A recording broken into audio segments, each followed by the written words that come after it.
ইনশাআল্লাহ অসুবিধা হবে না। আমাদের পর্যাপ্ত পরিমাণ লোক, প্রতিটার মধ্যে কাউন্টারে 3 জন করে এখানে 5 জন। আচ্ছা, যারা আর লোকজন আসবে তো বসবে কোথায়? এখানে তো আমাদের প্রত্যেকটা জায়গার ব্যবস্থা আছে। এখানে স্যার, এখানে আর প্রত্যেকটার সামনে 2-3টা করে স্যার চেয়ার। তাদের খুব বেশি সময়ও রাখা আবার বেশি সময় রাখা হবে না স্যার, শুধু চেক দেওয়ার জন্য। রিসিভ করে স্যার রিসিভ করে দেখে নাম্বারটা শুধু দিয়ে দেবে। আজকে আর অন্য কোনো কাজ নাই। রিসিভ দেবেন না? আপিল নাম্বার নিয়ে যাবে তো, তার আপিল নাম্বার কত?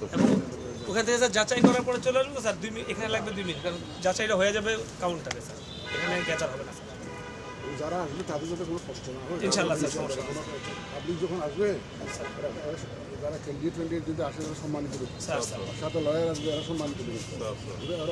আমরা স্যার সার্বক্ষণিক স্যার যথাযথ মর্যাদার সাথে তাদেরকে বসাবেন, স্যার তাদের অসুবিধা যাতে না হয়। স্যার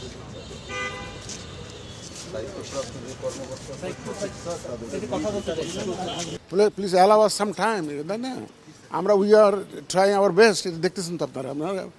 এখন ধরেন যখন নমিনেশন ফাইল করে অনেক লোক গিয়ে হাজির হয়, রিটার্নিং অফিসারের ওখানে অনেক একটু ভিড় হয়, কিন্তু it will all be over ইনশাল্লাহ। আমরা এখনও কনভিন্সড যে আমরা একদম একটা ফেয়ার অ্যান্ড ক্রেডিবল ইলেকশন ইনশাল্লাহ দিতে পারবো। চিন্তা করবেন না, সবার সহযোগিতা নিয়ে ইনশাল্লাহ।